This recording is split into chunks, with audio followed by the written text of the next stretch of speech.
رات کا آخری پہر تھا اور حویلی پر گہرا سکوت طاری ہو چکا تھا، مگر دادی جان کے کمرے میں موجود ہانیہ کی آنکھوں سے نیند کوسوں دور تھی۔ وہ بستر پر لیٹی چھت کو گھور رہی تھی، لیکن اس کے لبوں پر ایک ایسی مسکراہٹ کھیل رہی تھی جو پچھلے کئی سالوں سے اس کے چہرے سے روٹ چکی تھی۔ آج کا دن اس کی زندگی کا عجیب ترین مگر یادگار دن تھا۔ اسے بار بار وہ منظر یاد آ رہا تھا جب اذلان خانزادہ نے پورے خاندان کے سامنے سینہ تان کر کہا تھا کہ یہ میری بیوی ہے اور اس گھر کی عزت ہے۔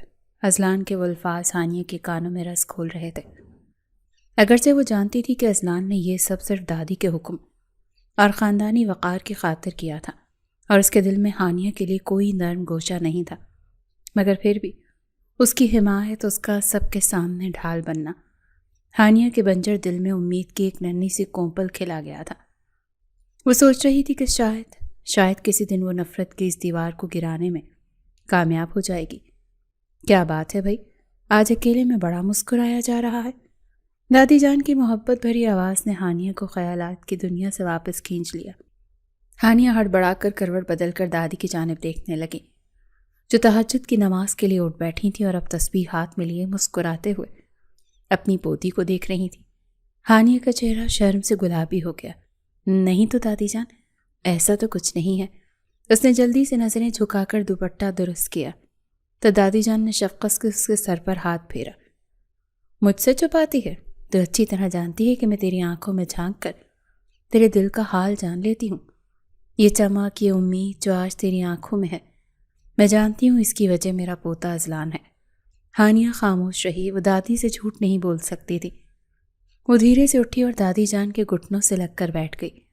اس نے اپنا سر ان کی گود میں رکھ دیا۔ دادی جان، آپ سچ کہتی ہیں، آج جب انہوں نے سب کے سامنے میرا مان رکھا تو مجھے لگا شاید میں اس گھر میں اتنی بھی فالتو نہیں ہوں۔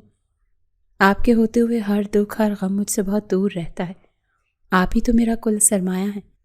دادی جان کی آنکھیں نم ہو گئیں۔ انہوں نے جھک کر ہانیہ کی پیشانی چومی۔ میری بچی، اللہ کرے کہ تیری زندگی سے یہ سب دکھ ہمیشہ کے لیے ختم ہو جائیں، بس تو ہمت نہ ہارنا۔ اذلان سخت ضرور ہے مگر پتھر نہیں۔ دیکھنا ایک دن تیری محبت اور صبر اس کا دل موم کر دے گی۔ ہانیہ نے آنکھیں موند لیں اور دادی کی دعا پر دل ہی دل میں آمین کہا۔ وہ رات اس نے اسی امید کے سہارے گزاری کہ شاید آنے والی صبح کوئی نئی خوشخبری لے کر طلوع ہوگی۔ اگلی صبح فجر کی اذان کے ساتھ دادی جان نے معمول کے مطابق ہانیہ کو جگایا۔ نماز کی ادائیگی کے بعد ہانیہ نے اپنا دوپٹہ کس کر باندھا اور نیچے کچن کی طرف چل پڑی۔ اذلان کے سخت احکامات کے باوجود کہ ہانیہ کام نہیں کرے گی، وہ جانتی تھی کہ گھر کی روایات اور خاص طور پر تائی جان کی عادتوں کو بدلنا اتنا آسان نہیں تھا۔ تائی جان یعنی بیگم ثروت کو صبح سویرے بستر پر چائے چاہیے ہوتی تھی اور یہ ذمہ داری ہانیہ کے ہی سر تھی۔ ہانیہ ڈرتے ڈرتے کچن میں داخل ہوئی۔ اب اس نے چولہے پر کیتلی رکھی تھی تو اسے اپنے پیچھے کسی کی موجودگی کا احساس ہوا۔ اس سے پہلے کہ وہ مڑتی، اس کے بازو نے اسے سختی سے جکڑ لیا اور جھٹکے سے اپنی طرف گھمایا۔ سامنے بیگم ثروت کھڑی تھی، جن کی آنکھوں میں نفرت کے شعلے بھڑک رہے تھے۔ کل کا غصہ ابھی تک ان کے دماغ پر سوار تھا کہ کیسے ان کے بیٹے نے ان کے سامنے ایک یتیم لڑکی کی طرفداری کی تھی۔ کیا جادو کر دیا ہے تو نے میرے بیٹے پر؟ بیگم ثروت نے ہانیہ کا بازو اتنی زور سے دبوچا کہ اس کی چیخ نکلتے نکلتے رہ گئی۔ کل تک جو لڑکا میری آنکھ کے اشارے پر چلتا تھا، آج وہ میرے سامنے زبان چلانے لگا ہے۔ مکار، ماں کی مکار بیٹی، تیری ماں کی مکاریوں کی وجہ سے میری بہن کی محبت اس سے چھینی تھی، اور آج تیری منحوسیت کی وجہ سے میرا بیٹا مجھ سے دور ہو رہا ہے۔ اگر اذلان مجھ سے چھینا تو یاد رکھنا میں تجھے کبھی معاف نہیں کروں گی۔ ہانیہ کا رنگ زرد پڑ گیا۔ وہ درد اور خوف سے کانپنے لگی۔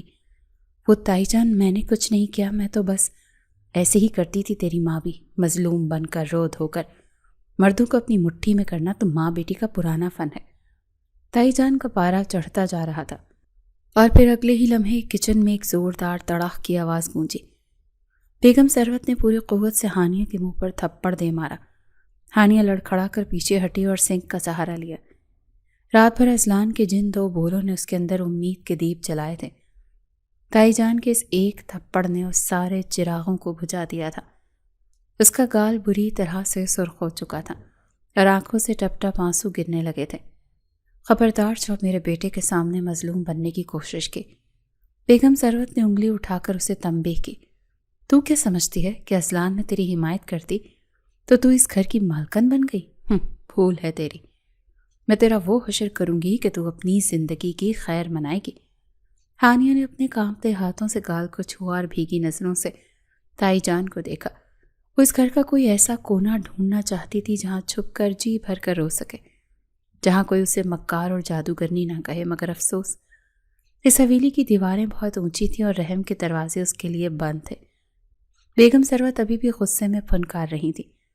وہ دروازے کی طرف مڑی اور جاتے جاتے رک کر ایک ایسی بات کہہ گئی جس نے ہانیہ کے دل کی دھڑکنیں روک دیں۔ بڑی خوش ہو رہی ہے نا اذلان کی ہمدردی پا کر؟ اب میں اس کا علاج کرتی ہوں۔ میں نیہا کو بلا رہی ہوں۔ جب وہ اس گھر میں آئے گی تو تیری یہ ساری غلط فہمیاں ہوا ہو جائیں گی۔ نیہا کا نام سنتے ہی ہانیہ کو لگا جیسے کسی نے اس کے وجود سے جان کھینچ لی ہو۔ وہ جانتی تھی کہ نیہا کون ہے، وہ اذلان کا ماضی تھی اور شاید مستقبل بھی۔ ہانیہ وہیں فرش پر بیٹھ گئی، آنسو اس کی گالوں پر بہہ رہے تھے اور تائی جان کے زہریلے الفاظ اس کے دماغ میں ہتھوڑے کی طرح برس رہے تھے۔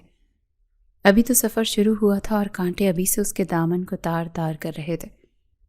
بیگم ثروت ہانیہ کے زخموں پر نمک چھڑک کر اپنے زہریلے الفاظ کا تیر چلا کر کچن سے جا چکی تھی، مگر ہانیہ وہیں مجسمہ بنی کھڑی تھی۔ اس کے گال پر تھپڑ کا نشان تو شاید چند گھنٹوں میں مدھم پڑ جاتا، لیکن جو نام تائی جان نے لیا تھا اس نے ہانیہ کے وجود میں خوف کی لہر دوڑا دی تھی۔ نیہا، یہ نام ہانیہ کے لیے اجنبی نہیں تھا۔ وہ جانتی تھی کہ نیہا تائی جان کی بہن کی بیٹی ہے اور وہ بچپن ہی سے اذلان اور نیہا کی منگنی کی باتیں اس گھر کے دور و دیوار میں گونجتی رہی تھی۔ اگر ہانیہ کی دادی جان ضد نہ کرتی اور اذلان کو قسم نہ دیتی تو آج اذلان کی بیوی ہانیہ نہیں بلکہ نیہا ہوتی۔ تائی جان کا یہ جملہ کہ وہ نیہا کو بلا رہی ہیں صرف ایک دھمکی نہیں تھی بلکہ ایک اعلان جنگ تھا۔ ہانیہ نے لرزتے ہاتھوں سے اپنے آنسو صاف کیے۔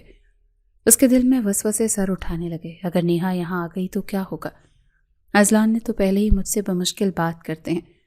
کل رات ان کے رویے میں جو ذرا سی نرمی آئی تھی، کیا نیہا کے آنے کے بعد وہ بھی ختم ہو جائے گی؟ اسے یاد آئے کہ تائی جان نے کہا تھا کہ نیہا امریکہ سے آ رہی ہے۔ اگر وہ اس گھر میں آ گئی تو تائی جان اور وہ مل کر اذلان کے کان بھریں گے اور ہانیہ کو اس کی نظروں سے گرانے کا کوئی موقع ہاتھ سے جانے نہیں دیں گے۔ ہانیہ کا دل چاہا کہ وہ کسی کونے میں چھپ جائے، مگر پھر دادی جان کی باتیں اسے یاد آئیں۔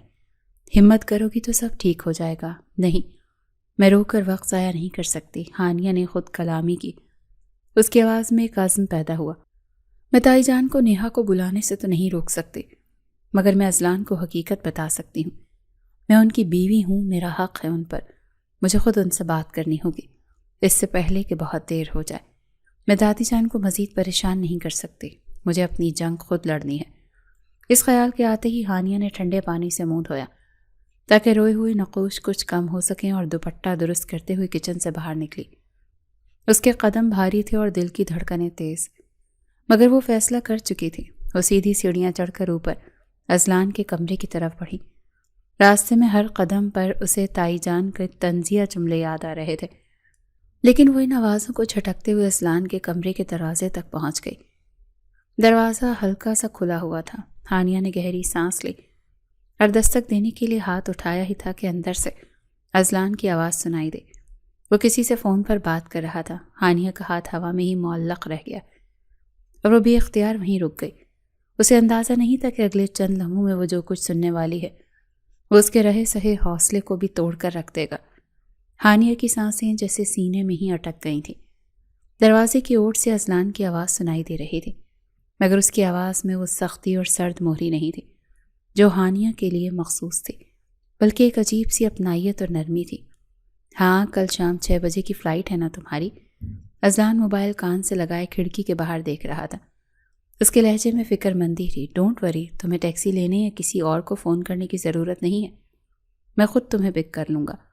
ہانیہ کا دل زور زور سے دھڑک رہا تھا۔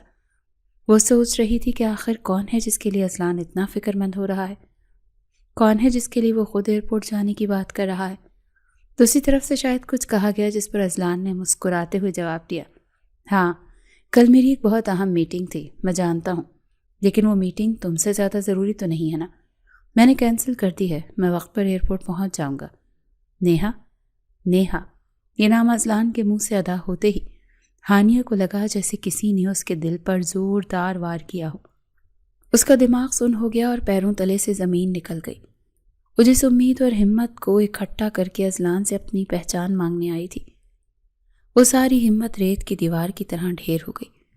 اس کے وہم و گمان میں بھی نہیں تھا کہ تائی جان کی دھمکی اتنی جلدی حقیقت کا روپ دھار لے گی۔ ہانیہ کے کانوں میں ابھی بھی اذلان کا وہ جملہ گونج رہا تھا، وہ میٹنگ تم سے زیادہ ضروری تو نہیں ہے۔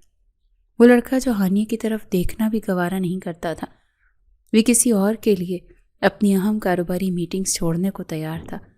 ہانیہ کو اپنی بے وقتی کا شدت سے احساس ہوا۔ اس نے کانپتے ہوئے ہاتھ سے اپنے منہ کو ڈھانپا تاکہ سسکی کی آواز باہر نہ نکل جائے، اور الٹے قدموں وہاں سے بھاگ کھڑی ہوئی۔ اب اندر جا کر بات کرنے کا کوئی جواز باقی نہیں رہا تھا۔ اگلی شام حویلی میں ایک عجیب سی گہما گہمی تھی۔ اذلان خانزادہ وقت سے پہلے ہی تیار ہو چکا تھا۔ اس نے آج خاص طور پر گہرے نیلے رنگ کا 3 پیس سوٹ پہن رکھا تھا، کلائی پر مہنگی گھڑی باندھ رہی تھی۔ اس کے چہرے پر ایک تر و تازگی تھی جو پچھلے کئی دنوں سے غائب تھی۔ ہانیہ اپنے کمرے کی کھڑکی سے چھپ کر یہ سب دیکھ رہی تھی۔ وہ جانتی تھی کہ اذلان کہاں جا رہا ہے۔ نیہا امریکہ سے واپس آ رہی تھی اور وہ کوئی عام مہمان نہیں تھی، بلکہ خاص طور پر ہانیہ کو اذلان کی زندگی سے نکالنے کے لیے بلائی گئی تھی۔ نیہا اذلان کی خالہ زاد تھی اور ان دونوں کی منگنی بچپن ہی سے طے تھی۔ پورا خاندان ان دونوں کو ایک جوڑے کے طور پر دیکھتا تھا، لیکن پھر ہانیہ کی انٹری نے سب کچھ بدل کر رکھ دیا تھا۔ ہانیہ جانتی تھی کہ اذلان اور نیہا ایک دوسرے کو پسند کرتے تھے، اور وہ بیچ میں ایک ناپسندیدہ دیوار بن کر کھڑی تھی۔ آج تائی جان کی خوشی دیدنی تھی۔ وہ پورے گھر میں احکامات جاری کر رہی تھی اور ملازموں کو نیہا کی پسند کے کھانے بنانے کی ہدایات دے رہی تھی۔ ان کا مقصد صاف تھا، وہ ہانیہ کو یہ باور کروانا چاہتی تھی کہ اس گھر کی اصل بہو اور اذلان کی اصل حقدار صرف اور صرف نیہا ہے۔ اذلان نے پرفیوم لگایا اور تیزی سے سیڑھیاں اترتا ہوا باہر پورچ کی طرف بڑھا۔ ہانیہ کی نظریں اس کے تعاقب میں تھیں، اس کی آنکھوں میں آنسو تیر رہے تھے۔ اسے لگ رہا تھا کہ اذلان صرف نیہا کو لینے نہیں جا رہا، بلکہ اپنی خوشیوں کو واپس لانے جا رہا ہے، وہ خوشیاں جن میں ہانیہ کے لیے کوئی جگہ نہیں تھی۔ گاڑی اسٹارٹ ہونے کی آواز آئی اور اذلان کی لینڈ کروزر حویلی کے گیٹ سے باہر نکل گئی۔ ہانیہ نے بے بسی سے ایک کھڑکی کا پردہ گرا دیا۔ اس کے دل میں ایک انجانا سا خوف بیٹھ گیا تھا کہ نیہا کی آمد اس کی زندگی میں کون سا نیا طوفان لانے والی ہے۔ حویلی کے باہر گاڑی رکنے کی آواز آئی تو گھر میں موجود خاموشی ایک دم سے ہلچل میں بدل گئی۔ ہانیہ اس وقت کچن سے مہنگے ڈنر سیٹ کی پلیٹیں نکال کر ڈائننگ ٹیبل کی طرف جا رہی تھی۔ اس کے دل کی دھڑکنیں ایک انجانے خوف سے بے ترتیب تھی، کیونکہ وہ جانتی تھی کہ اس گاڑی میں کون آیا ہے۔ مرکزی دروازہ کھلا اور اذلان خانزادہ اندر داخل ہوا، اور اس کے ساتھ ایک ماڈرن اور فیشنیبل لڑکی بھی اندر آئی۔ یہ نیہا تھی، جینز اور ٹاپ میں ملبوس، کاندھے پر مہنگا بیگ لٹکائے۔ وہ پورے اعتماد کے ساتھ چل رہی تھی، مگر جو چیز ہانیہ کے دل پر بجلی بن کر گری وہ نیہا کا انداز تھا۔ وہ اذلان کے بالکل قریب چل رہی تھی اور اس نے بے تکلفی سے اذلان کا بازو تھام رکھا تھا، جیسے وہ اس پر اپنا حق جتلا رہی ہو۔ ہانیہ کے قدم وہیں جم گئے۔ وہ لڑکی جو اذلان سے ٹوٹ کر محبت کرتی تھی، جس نے ابھی تک اپنے شوہر کی قربت کا ایک لمحہ بھی نہیں دیکھا تھا، وہ اپنی آنکھوں کے سامنے اپنے ہی شوہر کو کسی غیر لڑکی کی گرفت میں دیکھ کر ضبط نہ کر سکی۔ اسے لگا جیسے کسی نے اس کا کلیجہ مٹھی میں بھینچ لیا ہو۔ یہ منظر اس کی برداشت سے باہر تھا۔ اس کے ہاتھوں کی گرفت کمزور پڑ گئی تھی اور ایک لمحے میں ایک زوردار چھناکے کی آواز گونجی۔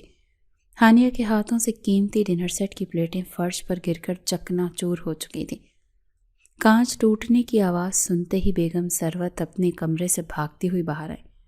ان کے چہرے پر غصہ آیا تھا۔ ارے اب کیا کر دیا اس منحوس لڑکی نے؟ بیگم ثروت چیخیں، کہاں سے میرے سر پر لا کر یہ مصیبت سوار کر دی ہے؟ گھر کی مہنگی سے مہنگی پلیٹیں توڑ ڈالی ہیں تم نے۔ کیا دیکھ لیا ایسا جو ہوش اڑ گئے تمہارے؟ تائی جان ابھی ہانیہ کو مزید کوسنے ہی والی تھی کہ ان کی نظر اذلان کے ساتھ کھڑی نیہا پر پڑی۔ غصہ فوراً خوشی میں بدل گیا۔ وہ میری بچی آئی ہے۔ تائی جان نے فرش پر بکھری کانچ اور ہانیہ کی موجودگی کو یکسر نظر انداز کرتے ہوئے باہیں پھیلا دی۔ میرا جگر کا ٹکڑا، میری نیہا آئی ہے۔ تائی جان نے آگے بڑھ کر نیہا کو گلے سے لگا لیا۔ کیسی ہو میری جان؟ میں نے کب سے تمہارا انتظار کیا ہے۔ تم آ گئی ہو تو سمجھو گھر کی رونقیں واپس آ گئی ہیں۔ اس منحوس لڑکی نے تو گھر کا سکون ہی برباد کر دیا تھا۔ نیہا نے تائی جان کے گلے لگتے ہوئے ایک فاتحانہ مسکراہٹ کے ساتھ نیہا کی طرف دیکھا جو سر جھکائے مجرموں کی طرح کھڑی تھی، مگر اس وقت وہاں ایک اور شخص بھی موجود تھا جس کی نظریں تو اپنی ماں پر تھیں اور نہ ہی نیہا پر۔ اذلان خانزادہ کی نگاہیں صرف اور صرف سامنے کھڑی ہانیہ پر جمی تھی جس کی آنکھوں میں آنسو تیر رہے تھے اور وہ درد سے اپنا ہاتھ دبا رہی تھی۔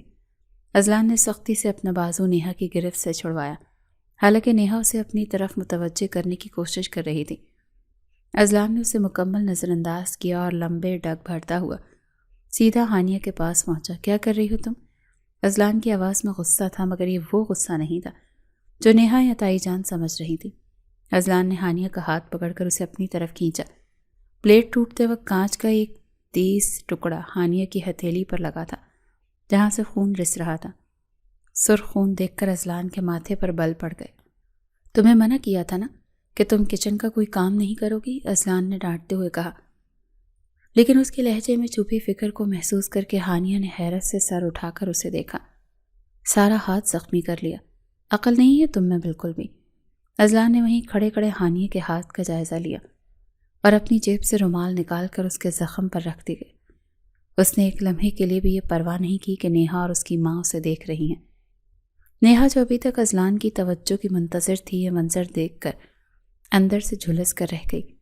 وہ اذلان جو اس کے استقبال کے لیے ایئرپورٹ گیا تھا، اب گھر میں داخل ہوتے ہی اسے بھول کر اس 2 ٹکے کی لڑکی کے زخم پر مرہم رکھنے میں مصروف تھا۔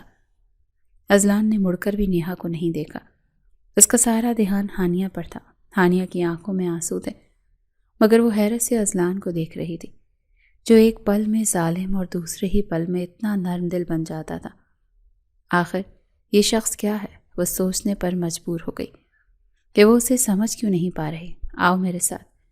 اذلان نے ہانیہ کا بازو تھاما اور اسے لے کر صوفے کی طرف بڑھا۔ اسے بینڈیج کرنے کی ضرورت ہے۔ نیہا اور تائی جان دونوں کے منہ کھلے کے کھلے رہ گئے کیونکہ اذلان نے ان کے وجود کو یہ اکثر ہی فراموش کر دیا تھا اور اپنی بیوی کی تکلیف کو ہر چیز پر فوقیت دی تھی۔ اذلان نے انتہائی مہارت اور نرمی سے ہانیہ کی ہتھیلی پر پٹی باندھی اور پھر اس کا ہاتھ چھوڑ دیا۔ نیہا اور بیگم ثروت ابھی بھی وہیں بت بنی کھڑی تھی۔ ان کی موجودگی کو اذلان نے جس طرح نظر انداز کیا تھا وہ ان کے لیے کسی توہین سے کم نہیں تھا۔ ہانیہ ابھی بھی شش و پنج میں مبتلا تھی کہ اذلان کا یہ رویہ کس کروٹ بیٹھے گا، کہ اذلان کے بھاری اور روب دار آواز دوبارہ گونجی۔ جاؤ، جا کر اپنے کمرے میں آرام کرو، اذلان نے فیصلہ کن انداز میں کہا۔ ہانیہ نے بے اختیار نظریں اٹھا کر اذلان کو دیکھا، پھر ڈرتے ڈرتے اپنی تائی جان کی طرف دیکھا جو غصے سے اسے گھور رہی تھی۔ ہانیہ جانتی تھی کہ اس وقت کچن کا کام ادھورا چھوڑ کر جانا کسی بڑی آفت کو دعوت دینے کے مترادف ہے۔ لیکن وہ میں کھانا لگا رہی تھی اذلان، ہانیہ نے ہکلاتے ہوئے کہا۔ اس کی آواز میں خوف سے لرزش آ رہی تھی۔ تائی جان غصہ کریں گی، ابھی مہمان بھی آئے ہیں اور میں نے کہہ دیا نا۔ اذلان نے قدرے سختی سے اس کی بات کاٹی، مگر اس سختی میں ہانیہ کے لیے تحفظ چھپا تھا۔ میں خود بات کر لوں گا ماما سے، تمہیں کسی سے ڈرنے کی ضرورت نہیں، جاؤ اپنے کمرے میں۔ اذلان نے قدرے سختی سے اس کی بات کاٹی، مگر اس سختی میں ہانیہ کے لیے تحفظ چھپا تھا۔ اذلان کا لہجہ حتمی تھا جسے ٹالنا ممکن نہیں تھا۔ ہانیہ نے ایک نظر نیہا پر ڈالی جو نفرت بھری نگاہوں سے اسے ہی دیکھ رہی تھی اور پھر سر جھکا کر خاموشی سے وہاں سے ہٹ گئی۔ وہ تیزی سے سیڑھیاں چڑھ کر دادی جان کے کمرے کی طرف بڑھی، مگر اس کا دل اور دماغ پیچھے لاؤنج میں ہی رہ گیا تھا۔ کمرے میں آ کر ہانیہ بستر کے کونے پر بیٹھ گئی۔ اس کا دل عجیب سی کیفیت کا شکار تھا۔ ایک طرف اذلان کا وہ لمس تھا جو اس نے ابھی اپنی ہتھیلی پر محسوس کیا تھا، اس کی وہ فکر جو سب کے سامنے ظاہر ہوئی تھی، اور دوسری طرف نیہا کا وجود تھا۔ نیہا جو اذلان کے اتنا قریب کھڑی تھی، تو اس کے ساتھ گاڑی میں آئی تھی۔ کیا وہ مجھ سے ہمیشہ کے لیے اذلان کو چھین لے گی؟ ہانیہ کے دل میں وسوسوں نے سر اٹھایا۔ اذلان نے میرا زخم تو صاف کر دیا، مگر کیا وہ میرے دل کے زخموں کو بھی کبھی دیکھ پائیں گے، یا نیہا کی آمد کے بعد میں پھر سے اسی اندھیرے میں کھو جاؤں گی؟ ہانیہ انہی سوچوں میں گم تھی اور اپنی پٹی بندی ہتھیلی کو دیکھ رہی تھی کہ دادی جان نے اسے یوں پریشان دیکھ کر پکارا، کیا بات ہے میری بچی، اور یہ ہاتھ کیسے زخمی ہوا تمہارا؟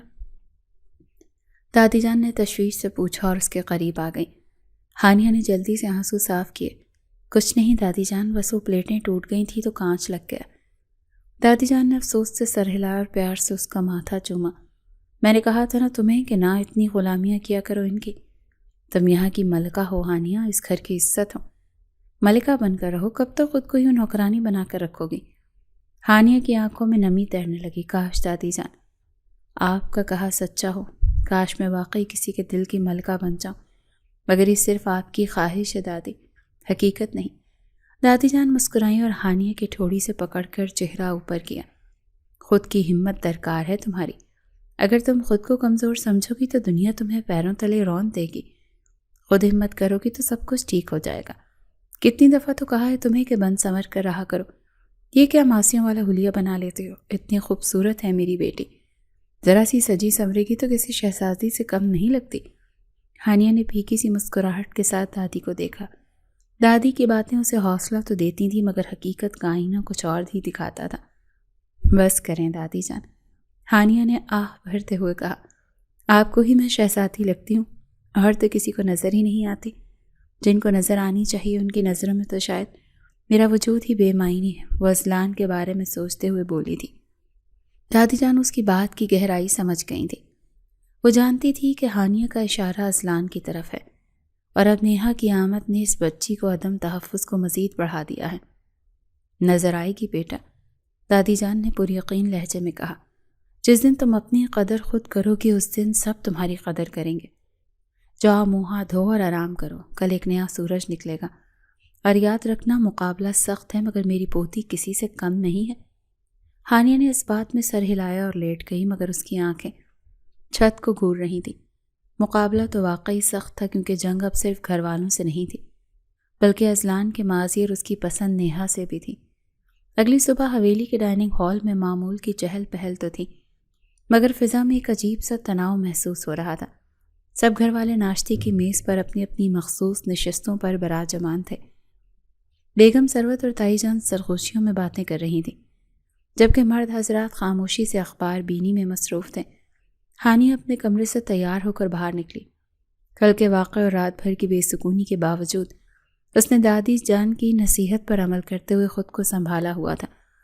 اس نے ہلکے رنگ کا سادہ سا جوڑا پہنا ہوا تھا مگر اس کی معصومیت اور سادگی ہی اس کا سب سے بڑا حسن تھے۔ وہ ڈرتے ڈرتے میز کے قریب آئی تو دادی جان جو پہلے ہی ناشتے کی میز پر موجود تھی انہوں نے فوراً سے اپنی طرف متوجہ کر لیا۔ آ جاؤ بیٹا، ہانیہ یہاں آؤ میرے پاس۔ دادی جان نے اسے اپنے پاس والی کرسی کی طرف اشارہ کرتے ہوئے انتہائی شفقت سے اسے پکارا۔ ہانیہ نے اطاعت میں سر جھکایا اور خاموشی سے دادی جان کے پہلو میں جا بیٹھی۔ ابھی وہ بیٹھی ہی تھی کہ سیڑھیوں سے اذلان نیچے اترا۔ وہ ہمیشہ کی طرح باروب اور سنجیدہ لگ رہا تھا۔ اس نے سب کو سرسری سا سلام کیا اور دادی جان کی دوسری طرف والی بڑی سی کرسی پر بیٹھ گیا۔ اسی اثنا میں نیہا بھی اپنے کمرے سے نکل آئی۔ وہ شوخ رنگ کے لباس میں ملبوس تھی اور اس کے انداز میں وہی مغرورانہ سا اعتماد تھا۔ وہ سیدھی چلتی ہوئی اذلان کی طرف آئی اور اس کے برابر والی کرسی پر بیٹھنے لگی۔ یہ وہ کرسی تھی جہاں عام طور پر گھر کی خاص شخصیات یا شریک حیات بیٹھتی تھی۔ رکو لڑکی، دادی جان کی بھاری آواز نے نیہا کے قدم روک دیے تو نیہا نے حیرت سے دادی کی طرف دیکھا جو اب اسے ہی گھور رہی تھی۔ تم ایسا کرو وہاں سامنے بیٹھ جاؤ، دادی جان نے میز کی دوسری طرف اشارہ کرتے ہوئے حکم صادر کیا۔ نیہا کا منہ حیرت سے کھل گیا مگر دادی جان نے اسے سنبھلنے کا موقع نہیں دیا اور فوراً ہانیہ کی طرف رخ کیا۔ چلو ہانیہ اٹھو، جاؤ اپنے شوہر کے برابر میں بیٹھو اور خود اپنے ہاتھوں سے اسے ناشتہ سرو کرو۔ دادی جان کی یہ بات سن کر نیہا کو بہت غصہ آیا تھا۔ اس کا چہرہ توہین کے احساس سے سرخ ہو گیا۔ وہ جس کرسی کو اپنا حق سمجھ رہی تھی وہاں دادی جان ہانیہ کو بٹھانے کا حکم دے رہی تھی۔ بیگم ثروت سے بھی یہ منظر برداشت نہ ہوا۔ ماں جی، نیہا جہاں بیٹھی ہے اسے وہیں بیٹھنے دیں، یہ ناشتے کا ٹیبل ہے، یہاں کوئی مقابلے نہیں ہو رہے جو آپ جگہ کا رد و بدل کروانے میں لگی ہیں۔ تائی جان نے اپنی جھنجھلاہٹ چھپاتے ہوئے کہا۔ وہ چاہتی تھی کہ نیہا اذلان کے قریب رہے تاکہ ان کے درمیان بات چیت ہو سکے مگر دادی جان ان کے ارادوں سے خوب واقف تھی۔ ارے بہو، تم بھی تو میرے بیٹے کے برابر والی کرسی پر ہی بیٹھی ہو، تو اگر تمہاری بہو تمہارے بیٹے کے برابر بیٹھ جائے گی تو کون سا کوئی غضب ہو جائے گا؟ دادی جان نے بھی ترکی و ترکی جواب دیا۔ ان کا لہجہ ایسا کاٹ دار تھا کہ تائی جان لاجواب ہو گئیں۔ وہ جانتی تھی کہ دادی کے سامنے مزید بحث کرنا اپنی ہی تذلیل کروانا ہے۔ دادی جان آج بھی ہانیہ کی تائی کو تانا مارنے سے باز نہیں آئی تھی، کیونکہ وہ ان کی تمام حرکتیں اور چالاکیاں جانتی تھی۔ وہ تب تک خاموش نہ رہیں جب تک ہانیہ جھجکتے ہوئے اٹھی اور اذلان کے برابر والی کرسی پر نہیں بیٹھ گئی۔ اذلان مکمل خاموشی کے ساتھ ناشتہ کرنے میں لگا تھا، جیسے اسے ارد گرد ہونے والی اس جنگ سے کوئی سروکار نہ ہو۔ ہانیہ نے لرزتے ہاتھوں سے اذلان کی پلیٹ میں کھانا ڈالا تو اس کا دل زور زور سے دھڑک رہا تھا کہ کہیں اذلان سب کے سامنے اسے منع نہ کر دے، مگر اذلان نے کوئی بھی رد عمل نہیں دیا اور خاموشی سے کھانا کھاتا رہا۔ یہ سب نیہا کے لیے ناقابل برداشت تھا۔ وہ اپنی جگہ پر کھڑی مٹھیاں بھینچ رہی تھی۔ اذلان نے ایک نظر نیہا کی طرف دیکھا جو انتہائی غصے میں تھی اور اس کی آنکھوں میں آنسو تیر رہے تھے۔ نیہا نے کرسی کو زور سے دھکا دیا اور ناشتہ کیے بغیر ہی پیر پٹکتی ہوئی وہاں سے چلی گئی۔ اذلان کا ہاتھ رک گیا۔ اس نے نیہا کو جاتے ہوئے دیکھا تو اس کے ماتھے پر تشویش کی لکیریں ابھر آئیں۔ اس نے فوراً نیپکن میز پر رکھا اور ادھورا ناشتہ وہیں چھوڑ کر کرسی سے اٹھ کھڑا ہوا۔ میں ابھی آیا، اذلان نے مختصر سے کہا اور تیزی سے نیہا کے کمرے کی طرف بڑھ گیا۔ ہانیہ کا ہاتھ جو چائے کا کپ اذلان کی طرف بڑھا رہا تھا ہوا میں ہی رک گیا۔ اس کا دل بسیج کر رہ گیا۔ ابھی ایک لمحہ پہلے اسے لگ رہا تھا کہ شاید اسے اس کا مقام مل گیا، مگر اذلان کا یوں بھری محفل میں اسے اور دادی کو چھوڑ کر نیہا کے پیچھے جانا اس بات کا ثبوت تھا کہ اس کی ترجیح کون ہے۔ ہانیہ نے حسرت سے اذلان کی خالی کرسی کو دیکھا اور پھر سر جھکا لیا تاکہ کوئی اس کی آنکھوں میں امڑنے والے آنسو نہ دیکھ لے۔ اذلان ناشتے کی میز چھوڑ کر سیدھا نیہا کے کمرے کی طرف گیا تھا۔ دروازہ کھلا تھا اور نیہا بیڈ پر منہ پھلائے بیٹھی تھی۔ اس کے چہرے پر غصے اور ناراضگی کے آثار واضح تھے۔ اذلان کو دیکھتے ہی اس نے منہ دوسری طرف پھیر لیا، جیسے وہ اسے دیکھنا بھی نہیں چاہتی ہو۔ نیہا تم نے ناشتہ نہیں کیا؟ اذلان نے کمرے میں داخل ہوتے ہی نرمی سے پوچھا اور اس کے قریب جا کر کھڑا ہو گیا۔ نیہا نے جھٹکے سے رخ موڑا اور غصے سے اذلان کی طرف دیکھا۔ ناشتہ؟ کس خوشی میں ناشتہ کروں میں؟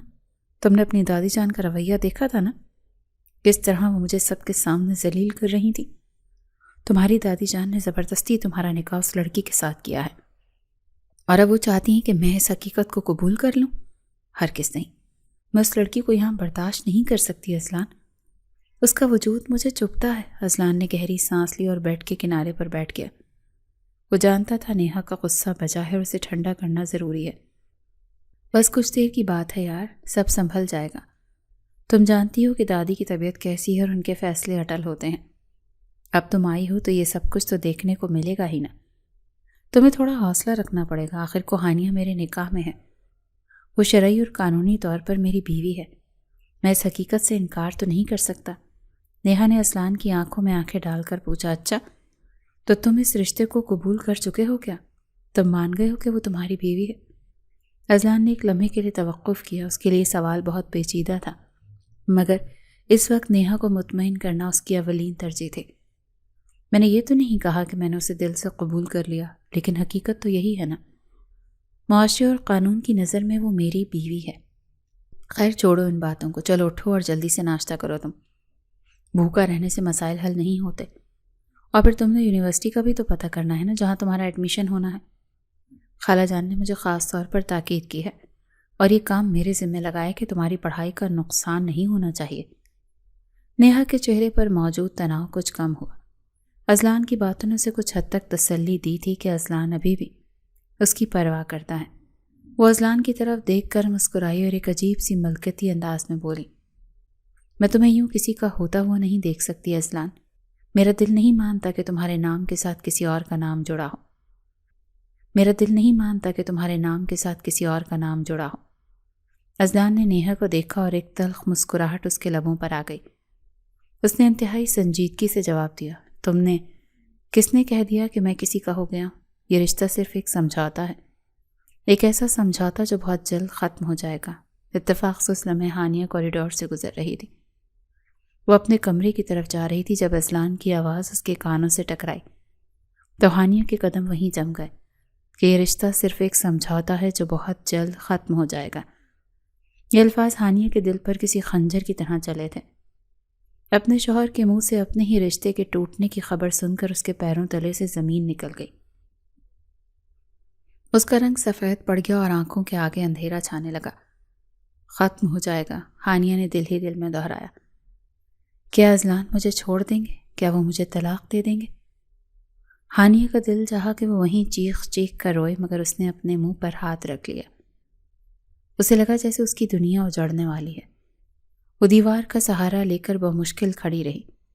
اس کے وہم و گمان میں بھی نہیں تھا کہ اذلان اس رشتے کو اتنی آسانی سے ختم کرنے کا سوچ سکتے ہیں۔ نہیں، میں ایسا ہرگز نہیں ہونے دوں گی۔ ہانیہ کے اندر سے ایک آواز آئی۔ اس نے اپنے آنسو صاف کیے اور خود کو سنبھالا۔ خوف کی جگہ اب ایک عجیب سی ہمت اس کے اندر جاگ رہی تھی۔ میں کہاں جاؤں گی اگر اذلان نے مجھے طلاق دے دی تو؟ میرا تو اس دنیا میں کوئی ٹھکانہ ہی نہیں ہے۔ نہیں، میں ہار نہیں مانوں گی۔ میں اذلان کے دل میں اپنی محبت جگا کر رہوں گی۔ دیکھتی ہوں سچی محبت جیتتی ہے یا پھر تائی جان اور نیہا کی سازش۔ ہانیہ نے وہیں کھڑے کھڑے ارادہ کر لیا تھا کہ اب وہ ہمت نہیں ہارے گی۔ وہ جانتی تھی کہ نکاح کے رشتے میں اللہ نے بڑی طاقت رکھی ہے اور وہ اسی طاقت کو آزمائے گی۔ وہ اپنی محبت اور خلوص سے سمجھوتے کو ایک اٹوٹ بندھن میں بدل دے گی۔ ہانیہ نے ایک گہری سانس لی اور اپنے کمرے کی طرف بڑھ گئی، مگر اب اس کی چال میں شکست خوردگی نہیں بلکہ ایک عزم تھا۔ ہانیہ نے جب اذلان کے منہ سے یہ سنا کہ یہ رشتہ ایک سمجھوتا ہے تو اس کے دل کو شدید تکلیف پہنچی تھی، مگر اس تکلیف نے اس کے اندر ایک نئی قوت کو بیدار کر دیا تھا۔ اس نے تہیہ کر لیا تھا کہ وہ آسانی سے ہار نہیں مانے گی۔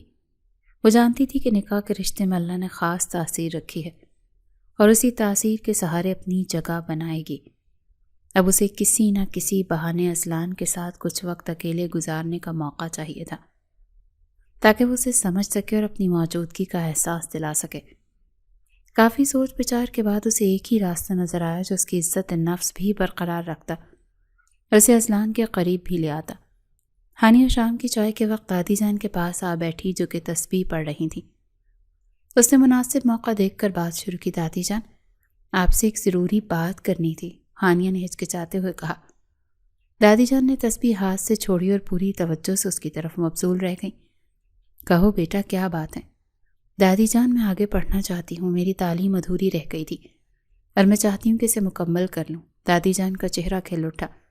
یہ تو بہت اچھی بات ہے بیٹا، علم تو انسان کا زیور ہے۔ تم کالج میں ایڈمیشن لے لو۔ میری زندگی کا کوئی بھروسہ نہیں کہ کب ساتھ چھوڑ دوں، اسی لیے میں بھی یہی چاہتی ہوں کہ میری بیٹی اپنے قدموں پر کھڑی ہو جائے اور اتنی پڑھ لکھ جائے کہ زمانے کا مقابلہ کر سکے۔ ہانیہ نے سر جھکا لیا۔ جی دادی جان، بس آپ کی اجازت چاہیے۔ میری اجازت تو ہمیشہ تمہارے ساتھ ہے، تم فکر نہ کرو۔ اذلان تمہیں روزانہ کالج چھوڑ دیا کرے گا اور واپسی پر لے آیا کرے گا۔ دادی جان نے فوراً حل پیش کر دیا۔ ہانیہ کے دل میں تو لڈو سے پھوٹنے لگے، مگر اس نے ظاہر نہیں ہونے دیا۔ ہاں دادی جان، مگر آپ خود اذلان سے بات کریں نا، وہ میری بات شاید نہ مانے۔ ہاں میں آج ہی بات کرتی ہوں، تم بے فکر ہو جاؤ۔ تھوڑی ہی دیر گزری تھی کہ ملازمہ چائے کی ٹرے لے کر کمرے میں داخل ہوئی۔ دادی جان نے ملازمہ سے کہہ کر اذلان کو اپنے کمرے میں بلوا لیا۔ اذلان اپنی دادی سے بے حد محبت کرتا تھا اور ان کے حکم کو ٹالنا اس کے لیے ممکن نہیں تھا۔ چند منٹ کے بعد ہی اذلان کمرے میں داخل ہوا۔ وہ ہمیشہ کی طرح باروب لگ رہا تھا۔ جی دادی جان، آپ نے بلایا تھا؟ اذلان نے ادب سے پوچھا اور کرسی پر بیٹھ گیا۔ ہاں بیٹا، بلایا تھا۔ میں نے سوچا ہے کہ تم سے ایک ضروری مشورہ کر لوں اور ایک ذمہ داری بھی تمہارے سپرد کرنی ہے۔ دادی جان نے تمہید باندھی۔ میں سوچ رہی تھی کہ ہانیہ کی تعلیم جاری رکھی جائے۔ وہ بچی پڑھنا چاہتی ہے اور یہ اس کا حق بھی ہے۔ میں چاہتی ہوں کہ تم اس کا کالج میں ایڈمیشن کروا دو۔ اذلان کے ماتھے پر شکنیں ابھر آئیں۔ اس نے ہانیہ کی طرف دیکھا جو خاموشی سے سائڈ ٹیبل پر دادی کی دوائیاں ترتیب دے رہی تھی اور بظاہر ان کی باتوں سے لا تعلق نظر آ رہی تھی۔ اور ہاں دادی جان، یہ بات اچھی ہے کہ وہ پڑھنا چاہتی ہیں، اذلان نے رسمی انداز میں کہا۔ آپ ایسا کریں، بابا سے بات کر کے اس کا ایڈمیشن کروا دیں، وہ بہتر انتظام کر دیں گے۔ دادی جان کا لہجہ سخت ہو گیا۔ بابا سے کیوں بات کروں؟ تم اس کے شوہر ہو، تمہارے ساتھ اس کا نکاح ہوا ہے، اس کی ذمہ داری اب تمہارے کاندھوں پر ہے۔ تم ہی اس کا ایڈمیشن کرواؤ گے اور تم اسی لاؤ گے، لے جاؤ گے۔ اذلان نے بے چارگی سے دادی کو دیکھا۔ دادی جان، آپ جانتی ہیں نا میں کتنا مصروف ہوتا ہوں، میرے پاس اتنا ٹائم نہیں ہے کہ میں روزانہ پک اینڈ ڈراپ کرتا پھروں۔ اچھا؟ دادی جان نے طنزیہ انداز میں پوچھا۔ اس کے لیے ٹائم ہے تمہارے پاس، اور میری بچی کے لیے ٹائم نہیں جو تمہاری بیوی ہے؟ دادی جان کا اشارہ صاف نیہا کی طرف تھا، جس کے لیے اذلان اپنی اہم میٹنگز چھوڑنے کو تیار تھا اور ایئرپورٹ لینے بھی گیا تھا۔ اذلان لاجواب ہو گیا، کیونکہ وہ جانتا تھا کہ دادی جان سب دیکھ رہی ہیں اور وہ غلط بیانی نہیں کر سکتا۔ دادی جان ایسا کچھ نہیں ہے، اذلان نے صفائی پیش کرنے کی کوشش کی، مگر الفاظ اس کا ساتھ نہیں دے رہے تھے۔ اسی لمحے اذلان نے کنکھیوں سے ہانیہ کی طرف دیکھا۔ وہ توقع کر رہا تھا کہ ہانیہ اسے منت بھری نظروں سے دیکھے گی یا اس گفتگو میں دلچسپی لے گی، مگر ہانیہ انتہائی سکون کے ساتھ دادی جان کی دوائیاں نکال رہی تھی۔ اس کے چہرے پر ایسے تاثرات تھے جسے اسے اذلان اور نیہا کے رشتے کی یا اذلان کے انکار کی کوئی پرواہ ہی نہ ہو۔ وہ مکمل طور پر اپنے کام میں مگن تھی، اور ہانیہ کا یہ رد عمل اذلان کے لیے غیر متوقع تھا۔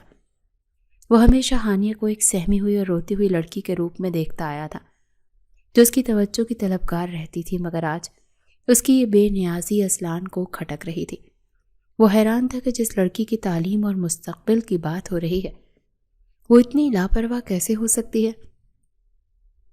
ہانیہ کی یہ خاموشی اور بے رخی اذلان کے لیے ایک نیا سوال بن گئی تھی۔ شاید وہ جان بوجھ کر اسے نظر انداز کر رہی تھی، تاکہ اذلان کو احساس دلا سکے کہ اس کی زندگی کا مرکز نہیں ہے، حالانکہ حقیقت اس کے برعکس تھی۔ ہانیہ کا دل تو اذلان کی ہاں کا منتظر تھا، مگر وہ اپنی عزت نفس کو دوبارہ مجروح نہیں کرنا چاہتے تھے۔ کمرے کی فضا میں ایک عجیب سا تناؤ محسوس ہو رہا تھا، جو کسی آنے والے طوفان کا پیش خیمہ معلوم ہوتا تھا۔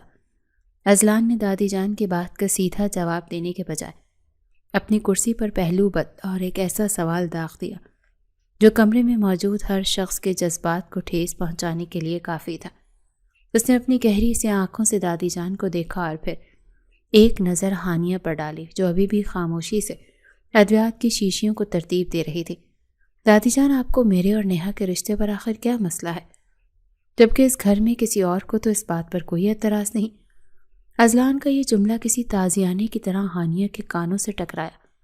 دوائی کی شیشی کا ڈھکن بند کرتے ہوئے ہانیہ کا ہاتھ ایک پل کے لیے فضا میں معلق ہو کر رہ گیا۔ اس کا دل چاہا کہ وہ اپنے کان ہی بند کر لے تاکہ اپنے شوہر کی زبان سے کسی اور عورت کے لیے اپنائیت کا دعویٰ نہ سن سکے۔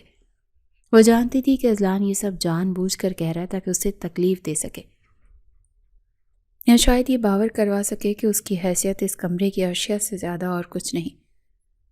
اب کی بار اذلان ہانیہ کا رد عمل دیکھنا چاہتا تھا۔ وہ بغور اس کے چہرے کے نقوش کا جائزہ لے رہا تھا۔ ہانیہ کے ہاتھ کے رکنے کا عمل اس کی عقابی نظروں سے چھپا نہیں رہ سکا۔ اذلان کے لبوں پر ایک بہت ہی مدھم اور تلخ سی مسکراہٹ ابھری۔ شاید ہانیہ کو اندر ہی اندر تڑپتے ہوئے اور جلتے ہوئے دیکھ کر اسے ایک عجیب سی تسکین محسوس ہو رہی تھی۔ اسے لگا کہ اس کا تیر نشانے پر لگا ہے، اور ہانیہ کی یہ خاموشی دراصل اس کے اندر مچنے والے طوفان کا پتہ دے رہی تھی۔ ہانیہ نے اپنی تمام تر قوت ارادی کو مجتمع کیا۔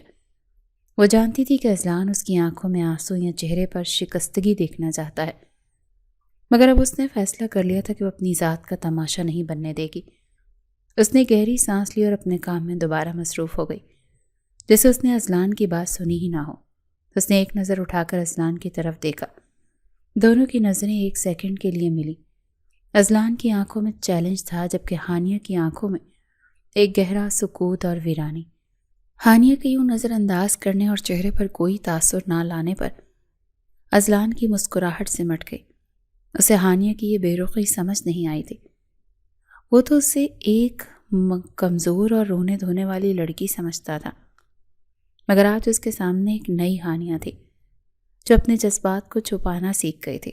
اذلان کچھ دیر مزید وہاں بیٹھا رہا، مگر جب دادی جان نے خفگی سے منہ پھیر لیا اور ہانیہ نے بھی کوئی بات نہ کی تو وہ کرسی سے اٹھ کر کھڑا ہو گیا۔ میں چلتا ہوں، مجھے دیر ہو رہی ہے، اذلان نے اسپاٹ لہجے میں کہا اور تیز قدموں سے کمرے سے باہر نکل گیا۔ اس کے جانے کے بعد کمرے میں گہری خاموشی چھا گئی، جسے صرف دیوار گھڑی کی ٹک ٹک توڑ رہی تھی۔ ہانیہ جو اتنی دیر سے ضبط کیے بیٹھی تھی، اذلان کے جاتے ہی نڈھال ہو کر وہیں قالین پر بیٹھ گئی۔ اس کے ہاتھ سے دوائی کی شیشی چھوٹ کر قالین پر گر گئی۔ دادی جان نے تڑپ کر اپنی پوتی کو دیکھا اور اپنا ہاتھ اس کے سر پر رکھا۔ ہانیہ نے سر اٹھایا تو اس کی آنکھوں میں مایوسی کے سائے لہراتے نظر آئے۔ میں جانتی ہوں دادی جان، وہ کبھی بھی میرا ایڈمیشن نہیں کروائیں گے۔ ہانیہ کی آواز میں ایک ایسا یقین تھا جو مایوسی سے جنم لیتا ہے۔ اس نے دادی کے گھٹنوں پر اپنا سر رکھ دیا جیسے وہ دنیا کی سب سے محفوظ پناہ گاہ ہو۔ آپ ناحق کوشش کر رہی ہیں۔ وہ نیہا کے لیے اپنی میٹنگز چھوڑ سکتے ہیں مگر میرے لیے ان کے پاس چند منٹ بھی نہیں ہے۔ وہ اس رشتے کو بوجھ سمجھتے ہیں اور بوجھ کو کوئی کاندھوں پر نہیں اٹھاتا بلکہ اسے اتار پھینکنے کی کوشش کرتا ہے۔ دادی جان نے ہانیہ کا چہرہ اپنے ہاتھوں کے پیالے میں بھرا اور اسے شفقت سے دیکھا۔ تم ایسا کیوں سوچتی ہو میری جان؟ تم نے خود دیکھا تھا نا کہ اس نے کس طرح تمہارے لیے سٹینڈ لیا۔ جب تمہاری تائی جان نے تمہیں ڈانٹا اور گھر کی بیٹیوں کو کام کرنے کا کہا تو وہ اذلان ہی تھا جس نے سب کے سامنے تمہاری ڈھال بن کر ان کا منہ بند کروایا تھا۔ اتنا برا نہیں ہے میرا پوتا جتنا تم سمجھ رہی ہو۔ اس کے اندر کا انسان زندہ ہے، بس انا کی دھول جمی ہوئی ہے۔ میں نے کب کہا دادی جان کہ وہ برے ہیں؟ ہانیہ نے بھیگی ہوئی آنکھوں سے دادی کو دیکھا اور ایک تلخ حقیقت بیان کی۔ وہ بہت اچھے ہیں دادی جان، وہ ایک بہترین پوتے، ایک ذمہ دار انسان ہیں اور شاید ایک اچھے شوہر بھی ثابت ہوں مگر کسی اور کے لیے۔ مسئلہ ان کی اچھائیاں برائی کا نہیں ہے دادی جان، مسئلہ تو محبت کا ہے۔ ان کے دل میں میرے لیے محبت ہی نہیں ہے اور نہ ہی کوئی نرم گوشہ ہے۔ وہ جو کچھ کرتے ہیں صرف فرض سمجھ کر کرتے ہیں یا آپ کے حکم پر کرتے ہیں۔ اور دادی جان، جس دل میں محبت نہ ہو وہاں محبت پیدا کرنا بہت مشکل ہوتا ہے۔ پتھر سے چشمہ پھوٹ سکتا ہے مگر بنجر زمین کو گلزار بنانا بہت کٹھن ہوتا ہے۔ ہانیہ کی باتیں دادی جان کے دل کو چیر رہی تھی کیونکہ وہ جانتی تھی کہ یہ بچی سچ کہہ رہی ہے۔ محبت زبردستی مانگی نہیں جا سکتی، نہ ہی چھینی جا سکتی ہے، مگر دادی جان کا تجربہ اور ایمان ہانیہ کی سوچ سے کہیں زیادہ پختہ تھا۔ مشکل ہوتا ہے نا بیٹا، ناممکن تو نہیں، دادی جان نے پرعزم لہجے میں کہا اور ہانیہ کے آنسو صاف کیے۔ تم مایوس مت ہو، مشکلیں تو انسان کو مضبوط بناتی ہیں۔ محبت کوئی ایسی چیز نہیں جو بازار سے خریدی جائے، یہ تو رفتہ رفتہ دل میں اترتی ہے۔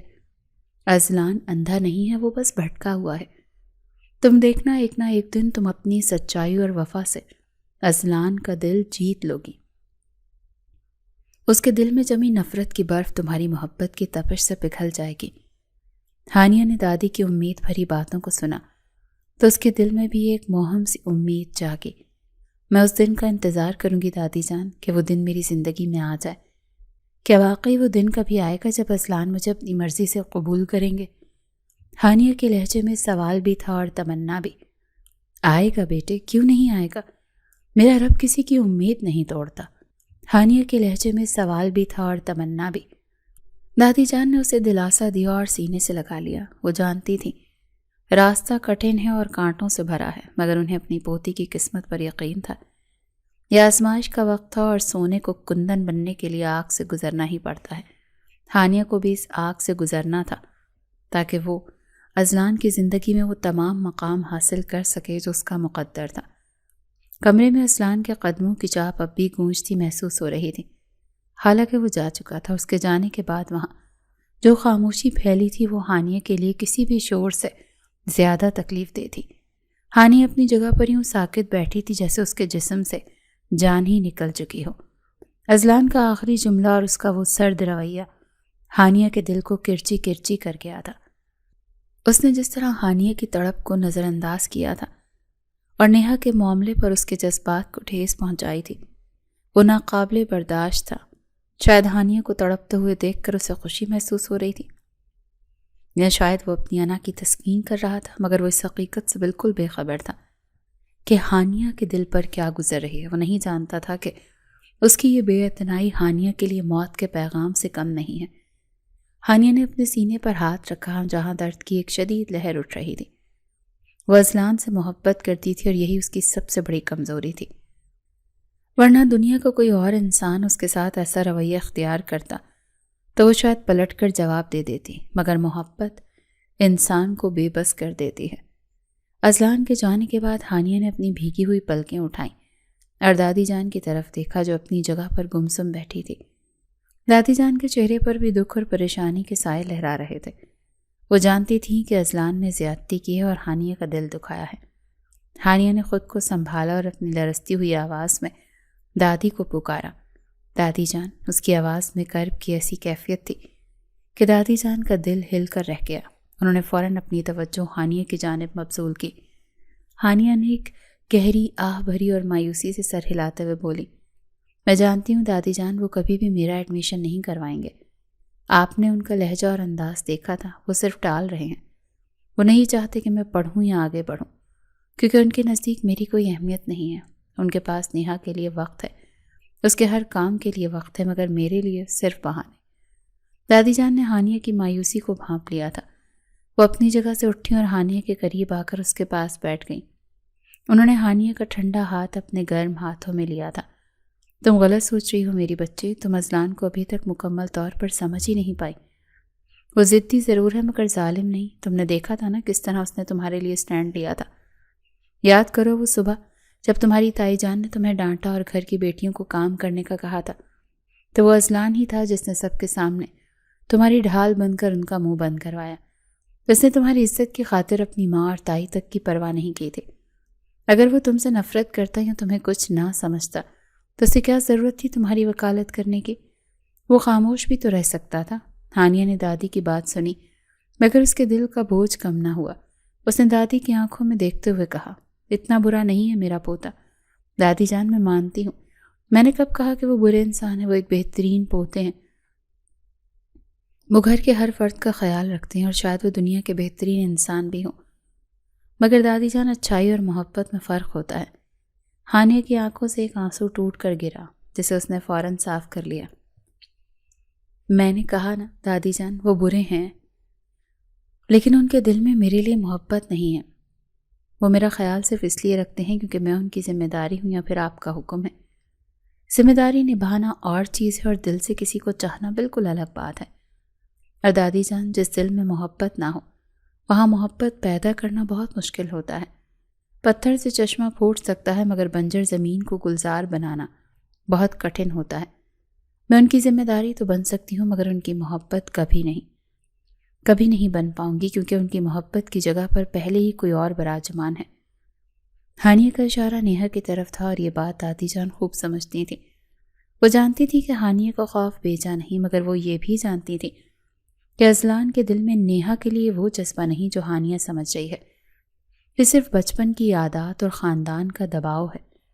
دادی جان نے ہانیہ کے سر پر شفقت سے ہاتھ پھیرا اور اس کا چہرہ اوپر اٹھایا۔ مشکل ہوتا ہے نا بیٹا، ناممکن تو نہیں۔ دادی جان کی آواز میں بلا کا یقین تھا۔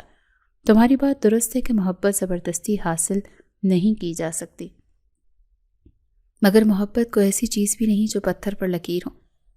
دلوں کے موسم بدلتے دیر نہیں لگتے۔ تم اپنی خوبیوں کو کم مت سمجھو۔